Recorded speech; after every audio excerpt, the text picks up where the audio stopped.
এখানে টমেটো দিয়ে মাছ দিয়ে রান্না করা শেষ।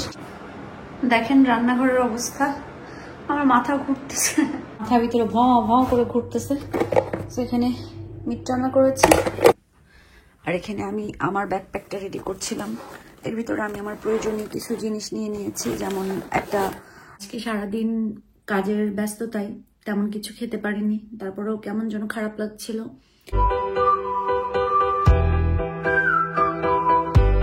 আসসালামু আলাইকুম, কেমন আছেন সবাই? আশা করি ভালো। আলহামদুলিল্লাহ আমরা সবাই ভালো আছি।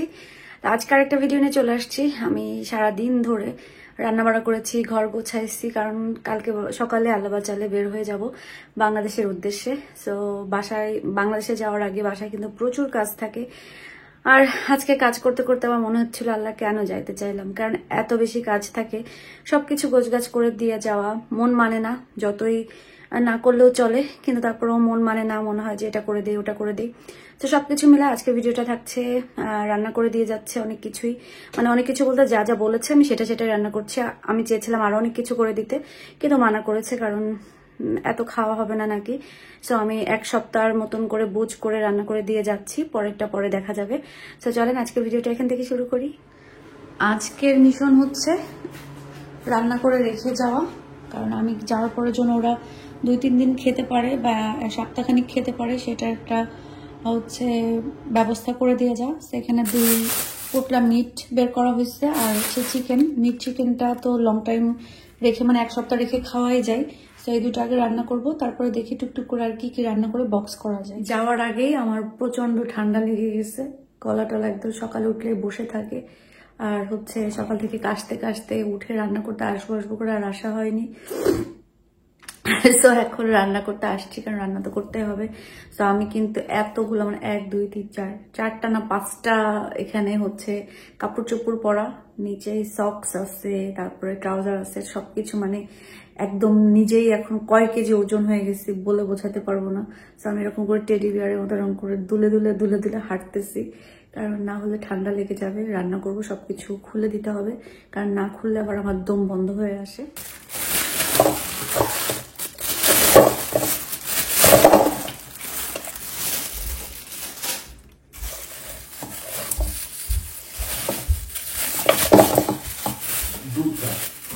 এটা গরম দিয়েছে, আমি একটু খেলাম। আচ্ছা, মিটে তো আলু দিব না, শুধু মুরগিটা আলু দিয়ে ঝোল করে দিই। এখানে মিটটা বসাই দিয়েছি।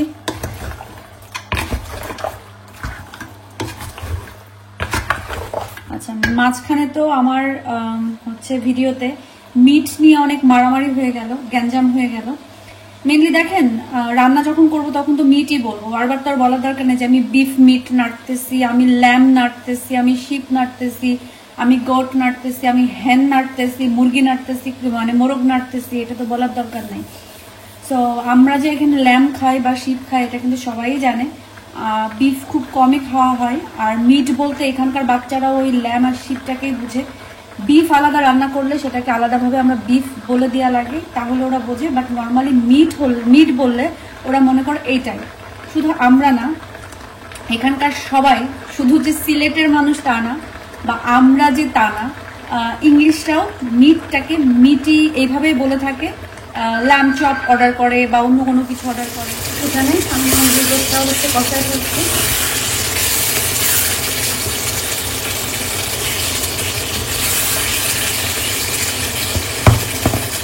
মোটামুটি বাসায় যে অল্প টল্প সবজি ছিল, আমি না থাকলে তো নষ্ট হয়ে যাবে, সেগুলো রান্না করে দিয়ে যাচ্ছি।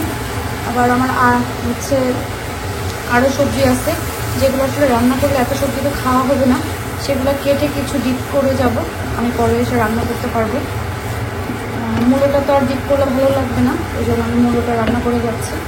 এটা রুই মাছ দিয়ে রান্না করবো। মূলোটা আগে একটু কষাই নিই, তারপরে মাছটা কষাবো। আর এখানে মিটটা হচ্ছে আস্তে জালে।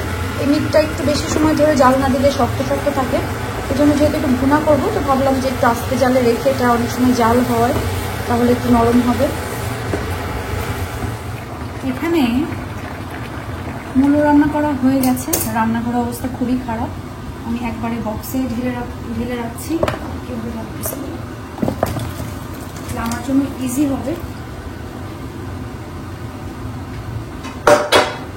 পাতিলগুলোও আমি সুন্দরভাবে ধুয়ে সুন্দর করে দিয়ে যেতে পারবো। তো এখানে মূলত তরকারিটা এক বক্স।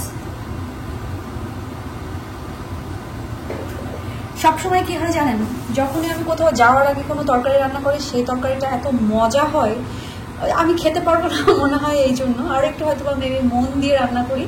অন্য সময় রান্না করি বাট কেন জানি না যাওয়ার আগে যে তরকারিগুলো এগুলো অনেক বেশি মজা হয়। আজকে মূলত আমি একটু জাস্ট লবণ হচ্ছে দেখার জন্য মুখে দিয়েছিলাম, টেস্টটা এত ভালো হয়েছে মানে কি বলবো। যাই হোক, কি আর করা, খেতে পারবো না, নেক্সট টাইম রান্না করে খাবো। চুলা কম হতে রান্না আমি শিখাই যাচ্ছি।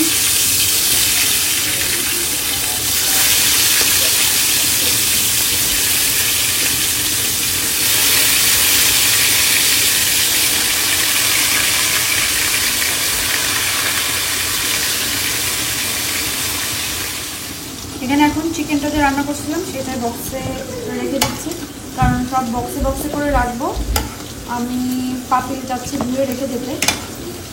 পাতিলে রাখলেও কিন্তু হতো না, না না, কে গরম করতে রেগুলার, এটা গরম করা একটা দায়িত্ব করে বেটার বক্সে থাকুক। আমরা একটু একটু করে বের করবো, ছোট বাটিতে নিব, গরম করবো, খাবো। বা বাটিতে না গরম করে যতটুকু খাওয়া হয় যে ছোট ছোট পাতিল আছে যে চুলায় গরম করে খেলে বেস্ট হবে। ওভেনে না পুরোটাই দিয়ে দিচ্ছ, ওরা খাবে না একটু খেলে কিন্তু কোথায় খাবে না, আমি পাতিল খালি করে ফেলতে চাচ্ছি। আমি রান্নাঘর থেকে সবাই জিজ্ঞেস করতেছে কে কে বাংলাদেশে যাচ্ছে, এটা কি বলার সময় আসছে? বলার সময় না, সময় রান্না করতেছি, রান্না শেষ করি, এয়ারপোর্টে কে কানবে কে না তখন বোঝা যাবে যে কে যাচ্ছে কে না। কান্নাকাটি পর্ব দেখে বোঝা যাবে যে কে যাচ্ছি আমরা, কান্নাকাটি হবে নাকি জানি না, আসতেও পারে। আচ্ছা, আর এই ঝোলটা এখন এমনি ভাবে ঢেলে দিই। এখানে মিটও রান্না করা শেষ, আমি হচ্ছে বক্সে ঢেলে ফেলবো।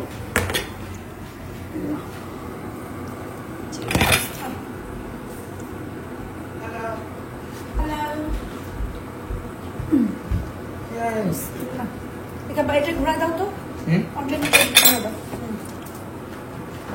দেখি ওই মোবাইলটা নাও।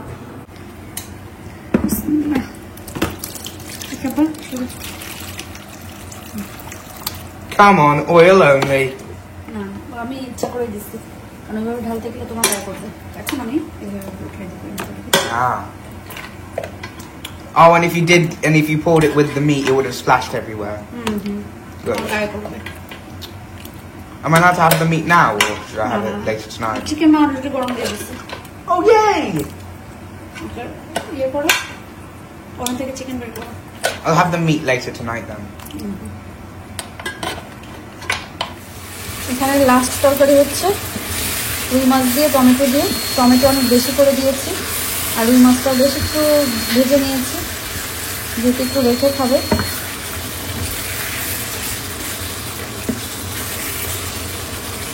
এভাবে একটু সময় কষাবো, পরে সামান্য পানি দিব আর উপর দিকে কাঁচামরিচ আর ধনিয়া পাতা। শেষ। বাংলাদেশেই তো আসতেছে বেশি করে ধনিয়া পাতা দিয়ে টমেটো দিয়ে রুই মাছ ভুনা খাওয়ার টাইম। ফুলকপি, পাতাকপি, ধনিয়া পাতা, টমেটো এগুলো তো শীতকালে অনেক বেশি ভালো থাকে বাংলাদেশে।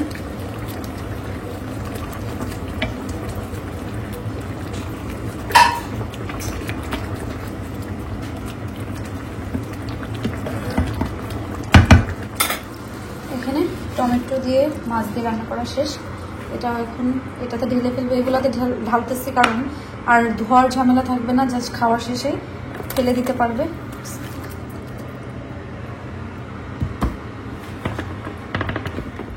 দেখেন রান্নাঘরের অবস্থা, আমার মাথা ঘুরতেছে এগুলা কিভাবে কখন ক্লিন করব। আর এই যে রান্না করে এক সাইডে রাখছি, এরপরে ঘরটাও গোছাইতে হবে, কাপড়গুলো হিটার উপর দিয়ে এগুলো টেনে যাওয়ার পর গোছাই গাছাই উপর যে রুম গোছাতে হবে। হাঁড়ি পাতিল মেজে সব এখানে রাখছি, কিছু মাজার পরে মুছে হচ্ছে ইয়েতে রেখে দিচ্ছি, কারণ এত জায়গা না এখানে। ইউটিলিটি রুমের যে সিঙ্কটা ছিল সেটাও আমি ক্লিন করে মুছে রাখছি। আমার ছেলে কি করে গেল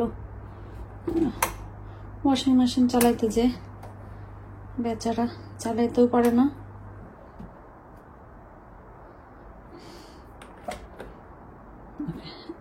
অনেকক্ষণ হয়েছে। উইন্ডো টিন্ডো সব খোলা, ঠান্ডা বাতাস আসতেছে। তো এখন এখানে কি করছি, স্প্রে দিয়েছি। এখন এভাবে মোছার পালা, এভাবে একবার মুছবো, মোছার পরে দেন আবার ভালো করে এটা ক্লিন করে আবার মুছতে হবে।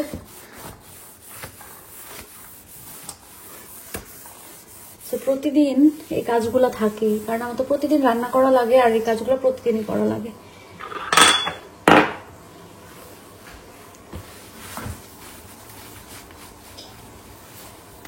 এই চুলার একটাই সুবিধা, সেটা হচ্ছে সুন্দরভাবে ক্লিন করা যায়, তাছাড়া এটার আর আমি কোনো সুবিধাই পাই না। যে কিছু যা কিছুই পড়ুক না কেন সুন্দরভাবে ক্লিন হয়, এটা হচ্ছে একমাত্র সুন্দর। আচ্ছা যাই হোক, আমি সুন্দরভাবে এগুলো ক্লিন করে নিই, কারণ কথা বলে আর এটা করে ক্লিন করতে আমার কষ্ট হয়ে যাবে। এগুলো চাইছি একটু ধুয়ে রাখবো, এটা একটু মুছবো। এটা নাজনীন আপু আমাকে দিয়েছিল, এখানে রাখলে ভালোই লাগে, ফুল টুল রাখলে জিনিসটা অনেক বেশি সুন্দর।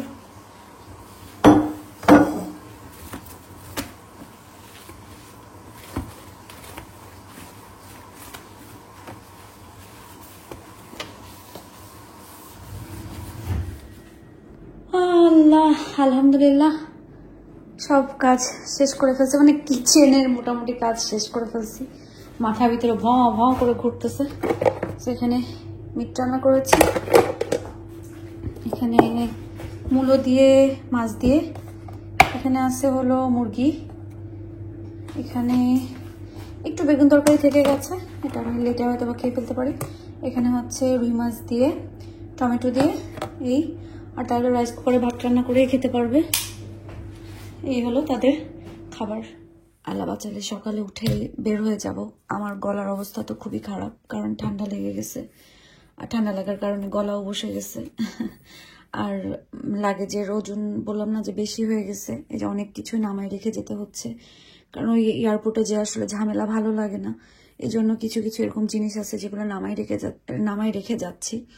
আমার সরি আমার এই গলার মানে আমার ভয়েসের জন্য, কারণ অনেক বেশি খারাপ অবস্থা। প্লেনে ওঠার পরে কি হবে জানি না। এখানে হচ্ছে আহিলের ব্যাকপ্যাকটা রেডি করছিলাম, তো আহিলের ব্যাকপ্যাকের ভিতরে আহিলের যাবতীয় জিনিস, যে নিনটেন্ডো বা আইপ্যাড চার্জার, নিনটেন্ডো চার্জার এগুলাই থাকবে, আহিলের প্রয়োজনীয় যা কিছু। আর এখানে আমি আমার ব্যাকপ্যাকটা রেডি করছিলাম, এর ভিতরে আমি আমার প্রয়োজনীয় কিছু জিনিস নিয়ে নিয়েছি, যেমন একটা হচ্ছে হেয়ার ব্রাশ নিয়েছি, কারণ প্লেন ওঠার পরে না চুলের এমন পাগল পাগল অবস্থা হয়, সো যেখানেই মানে একটু সময় পেলে মাথাটা আঁচড়ালে ভালো লাগে। সো এটা আমি লাস্ট ইয়ার কিনেছিলাম ট্রাভেলের জন্য, এটা মেনলি। সো এটা নিয়েছি, সাথে আমার কিছু টুকিটাকি জিনিস, যেমন একটা পারফিউম, তারপরে এর ভিতরে আছে একটা পারফিউম আছে, কিছু লিপ বাম আছে, তারপরে লিপ লাইনার, হাতের একটা হ্যান্ড ক্রিম, তারপরে আমার ফোনের 2টা কাভার নিয়ে নিয়েছি। এই তো এগুলাই। তো এটা আমি ব্যাগের ভিতরে নিয়ে নিলাম, আর সাথে আমি কিছু এখানে ক্যাশ নিয়ে নিব, কারণ এর ভিতরে কি কি আছে যেন, হ্যাঁ কিছু বাংলাদেশি টাকা আছে, আর মানে কিছু হচ্ছে ইউকে টাকা আছে, কারণ এয়ারপোর্টে নামার পরে অনেক সময় কার্ড কাজ করে না। আমার লাস্ট একবার হয়েছে যে আমি আমার কার্ডটা ইউজ করতে পারিনি, ওরা ফ্রড মনে করে আমার কার্ড হচ্ছে ফ্রিজ করে দিছে। তো ক্যাশ হলে ভালো হয়, তো এই জন্য এবার আর সেই ভুল করব না। আহিল আছে সাথে, খিদা লাগলে আমি হচ্ছে এয়ারপোর্ট থেকে ক্যাশ দিয়ে কিছু কিনতে পারবো। সো আমার ব্যাগটা এখন রেডি হয়নি, এর ভিতরে আরো কিছু জিনিস যাবে। এখন হচ্ছে নিচে যাব, নিচে যে আরো কিছু জিনিস আছে যেগুলো একটু বের করতে হবে, কারণ বললাম না যে এয়ারপোর্টে যে ঝামেলা ভালো লাগে না, তার থেকে বাসায় বের করে রেখে যে গেলেই ভালো। যদিও আপনাদের হচ্ছে কি বলে এটাকে, আমি ব্যাগ নিয়ে যাচ্ছি, এক্সট্রা কিছু হলে আমি ব্যাগে দিয়ে হচ্ছে আপনাদের ইব্রাহিম ভাইয়ের কাছে দিয়ে দিতে পারবো, কিন্তু তারপরেও ওইখানে যে খুলে ইয়ে করে, কারণ এখন অনেক বেশি তারা হচ্ছে ইয়ে হয়ে গেছে যে একটুখানি বেশি হলেও নিতে দেয় না। আর পার কিলো মেবি আগে আমি লাস্ট ইয়ার দেখছি পার কিলো 32 পাউন্ড করেছিল, এক্সট্রা যদি হয় নেয়ার, আর বাকিটা এমনি যদি আগে বুকিং দিতাম তাইলে হয়তো বা, জানি না এবার এত কড়াকড়ি কেন। অন্যবার তো আমরা অনেক বেশি নিতে পারি, কিন্তু যাই হোক। সো আমি একটু নিচে যাই, নিচে যে একটু গোছগাছ। আজকে সারাদিন কাজের ব্যস্ততায় তেমন কিছু খেতে পারিনি, তারপরেও কেমন যেন খারাপ লাগছিল। আমি দুপুরবেলায় হচ্ছে 2টা ডিম খেয়েছিলাম আর একটা কলা, আর হচ্ছে মিট রান্না করার পরে 1 পিস মিট। কিন্তু সন্ধ্যার পর থেকে এত বেশি খারাপ লাগছিল যে আসলে আমি আর হচ্ছে মানে ভালোই লাগছিল না। পরে সব মানে সিক ফিল হচ্ছিল, বমি করে ফেলছি। কিন্তু এখন বাজে রাত 1টা কি 1:30, মানে খুবই খারাপ লাগতেছে, খিদা লাগছে, তো পেটের ভিতরে টুসুম টুসুম করতেছে। ভাবলাম যে আজকে যে রান্না করছি একটু তরকারি খেয়ে যাই, কিন্তু মনেই ছিল না যে ভাত নেই। কারণ ভাত যা ছিল সবাই মানে আয়া দাহিল আপনাদের ইব্রাহিম ভাইকে সব হচ্ছে ভাগযোগ করে ভাত শেষ করে ফেলছি, যেন কালকে নতুন ভাত রান্না করে খেতে পারি। এই জন্য এখন আর কি করা, শুধু একটু তরকারি খাই। খিদা লাগছে প্রচন্ড, অন্য কিছু খেতে ইচ্ছা করছে না। আর গতকালকের ভিডিওতে অনেকেই বলছিলেন আমি এতখানিকটা পাস্তা রান্না করছি। আসলে এতখানিকটা পাস্তা রান্না করেছি, কালকে তো আয়ধাইল খেয়েছে। খাওয়ার পরে আর ছোট একটা কন্টেইনার আমি রেখে দিচ্ছি, ফ্রিজে রেখেছি, যখন ইচ্ছা করবে গরম করে খেতে পারবে। আর কিছু নুপুর আপুকে দিয়েছি, কালকের উদ্দেশ্যই ছিল একটু বেশি রান্না করার। আর এখন যেহেতু নুপুর আপু পাশে থাকে, সেহেতু একটু একটু ভালো মন্দ রান্না করলে আসলে দিতে ইচ্ছা করে। সবসময় পারি না, ব্যস্ততার কারণে হয়তো বা সময়ের অভাবে, কিন্তু চেষ্টা করি কম বেশি জিনিস একটু দেওয়ার জন্য। বিশেষ করে বাচ্চা কাচ্চা টাইপের খাবার যখন হয়, বাচ্চারা যেটা পছন্দ করে সেটা, কারণ পূর্ণ আছে এই জন্য। যাই হোক, তো আমি একটু সবজি মানে তরকারিটা খাই, খাওয়ার পরে লাগেজটা কিছু গোছাইছি, কিছু জিনিস বের করে ফেলছি। এখন মনে হচ্ছে যে একটু ব্যালেন্স হয়ে গেছে। তারপরে একটু মাপতে হবে, লাস্ট মাপ দিয়ে তাই আমি যে বিসমিল্লাহ বলে ঘুমায় যাব, কারণ সকাল সকাল উঠতে হবে কালকে। এখানে আমি আমার জন্য সকালের নাস্তা যেটা খাই ওটা ভিজাই রেখে যাচ্ছি, সকাল উঠে ভিজাই খেতে সময় পাবো না। তো এই জন্য এখানে ভিজাই মানে দই একটুই বাকি ছিল, ফেলে না দিয়ে এটার ভিতরে গুলাই রেখে দিলাম, সকাল উঠে টুকটুক করে খেয়ে ফেলবো। আর আবার যেহেতু ঠান্ডা লাগছে, এখানে আমি মধু, আদা আর লেবু দিয়ে গরম পানি নিয়ে যাচ্ছি, চার মতো করে খাবো। বাংলাদেশে যাওয়ার প্ল্যান যেদিন থেকে করেছি সময় মতো আসছিল না, মনে হচ্ছিল কবে যাব। এটাও জানি আল্লাহ বাঁচায় রাখলে, ভালো থাকলে, সুস্থ থাকলে যদি বাংলাদেশে যে পৌঁছাইতে পারি, পা রাখার পরে সময়গুলো এত কুইক চলে যাবে বলার বাহিরে। কারণ সময়টা খুব ভালো সময়, জীবনের সব সময় মনে রাখবেন, জীবনের ভালো সময়গুলো অনেক তাড়াতাড়ি চলে যায়। সো বাংলাদেশে গেলে, বাংলাদেশের মানে আমরা যেখানে জন্মগ্রহণ করেছি, ছোটবেলা থেকে একটা জায়গায় বড় হয়েছি, তো সেই জায়গার প্রতি ভালোবাসা, ভালো লাগা আলাদা রকম থাকবে, এটাই স্বাভাবিক। আর এখানে হ্যাঁ ঠিক আছে, এখন আমার সংসার, এখন আমার বাচ্চা কাচ্চা আছে, এখানে সবকিছু, আশেপাশে অনেক বন্ধু বান্ধব হয়েছে। তারপরে বাংলাদেশের ভালোবাসা, বাংলাদেশের টান কিন্তু আলাদা রকম। তো গেলেই ভালো লাগে, বাংলাদেশের টুংটাং আওয়াজ, মুরগির ডাক, পাখির ডাক, মানুষ চিল্লাচ্ছে, রিক্সার সাউন্ড, মানে সবকিছু মিলে, ওভারঅল সবকিছু মিলে কিন্তু অনেক বেশি ভালো লাগে। সো আমি খুব বেশি এক্সাইটেড যে ভালো যেন পৌঁছাইতে পারি। সবাই দোয়া করবেন, আর দোয়া করবেন যেন আমি ইউকেতে যাদেরকে রেখে যাচ্ছি তারাও যেন ভালো থাকে, সুস্থ থাকে, আল্লাহ যেন ভালো রাখেন, এটা আর কি। সো আজকের মতন আমি বিদায় নিয়ে নিচ্ছি সবাই, কারণ অনেক বেশি এক্সাইটেড। ঘুম হবে কিনা জানি না, সকালে বের হতে হবে, যদি বেঁচে থাকি আর কি, সুস্থ থাকি, সকালে বের হয়ে যেতে হবে। খুব বেশি এক্সাইটেড লাগছে, দেখা যাক কি হয়, আল্লাহ কপালে কি রেখেছে। তাহলে আজকের মতন সবাই ভালো থাকেন, সুস্থ থাকেন, আমাদের জন্য দোয়া করবেন। আমরা দোয়া করি আপনারা যে যেখানে আছেন সবাই ভালো থাকবেন, সুস্থ থাকবেন এবং নিরাপদে থাকবেন। আল্লাহ হাফেজ।